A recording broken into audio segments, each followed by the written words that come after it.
नमः शिवाय, हर हर महादेव, श्री शिवाय नमस्तुभ्यम। व्रत शिव महापुराण कथा को कि व्रत बहुत बड़ा है, बहुत बड़ा व्रत है, तो उसको छोटा करने का भी तो तरीका शास्त्रों में कहा गया है। गुरुजी, हरतालिका तीज का व्रत इतना भारी होता है, करवा चौथ का व्रत इतना भारी होता है, तीज का व्रत इतना भारी होता है कि हम कुछ भी नहीं खाते, यहां तक कि मुख में जल भी आता है ना तो उसको भी हम निगल नहीं सकते।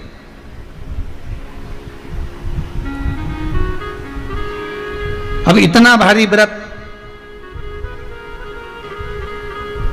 और शास्त्र कहता है कि हरतालिका तीज का उद्यापन तो पहले होता ही नहीं, एकादशी का तो हो जाता है। और यहां तो हरतालिका तीज का, अब एकादशी का तो आप 26 एकादशी जब आपकी पूरी हो जाए, 3 वर्ष बाद अधिक मास आ जाए, 26 पूरी एकादशी का व्रत कर लो, तुम 11 पे करो, तुम्हारी मर्जी पड़े। 26 एकादशी पर जब व्रत करोगे तो ये आपके ऊपर है, 26 पर करो। पर हरतालिका तीज का जो व्रत है इसका उद्यापन तो ना तो पहले होए और इसका उद्यापन ना 13 वर्ष के पहले होए।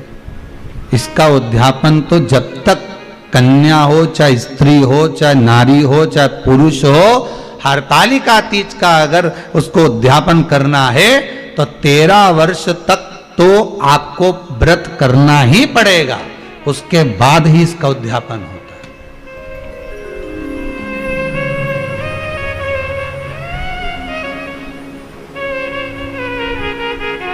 नहीं तो कहीं कहीं की माताएं तो बड़ी होशियार सोच के बैठी थी कि अब की साल उद्यापन कर, तो 13 वर्ष अगर आपके हो गए व्रत करते करते हरतालिका तीज का। हरतालिका तीज जानते हो ना?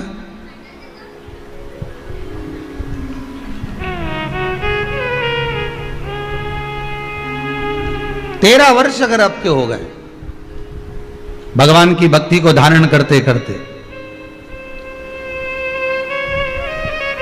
13 वर्ष अगर आपके हो गए हैं भगवती स्मरण करते करते, उसके बाद में आप बड़े प्रेम से, बड़े आनंद से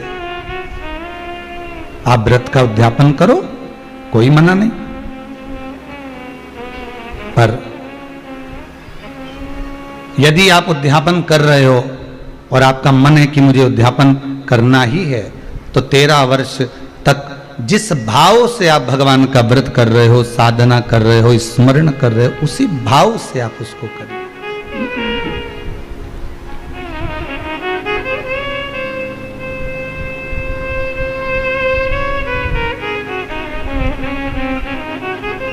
गणेश चतुर्थी के एक दिन पहले आ जाती है, सहज भाषा में समझ लो तीज को, हस्त नक्षत्र तृतीया।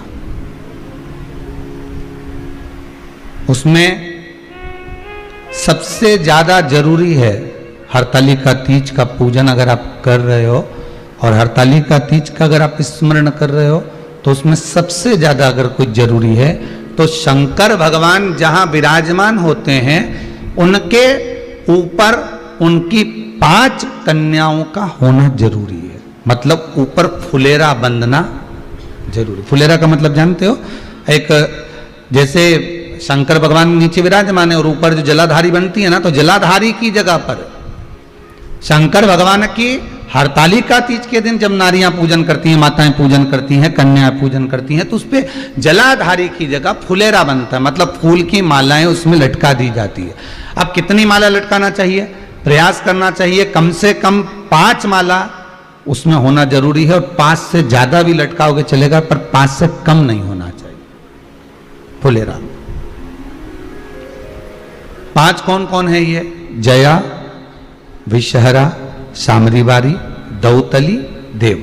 शंकर भगवान की 5 बेटी है। इससे अधिक अगर आप लटका रहे हो तो शंकर भगवान की और भी बेटियों का व्याख्यान है, मनसा है, अशोक सुंदरी है, ये शंकर भगवान की पुत्रियां। नर्मदा जी का स्मरण आ जाता है, नर्मदा है। तो ऐसा बेटियों का तो आप ज्यादा लटकाओगे चले जाएगा, पर कम नहीं।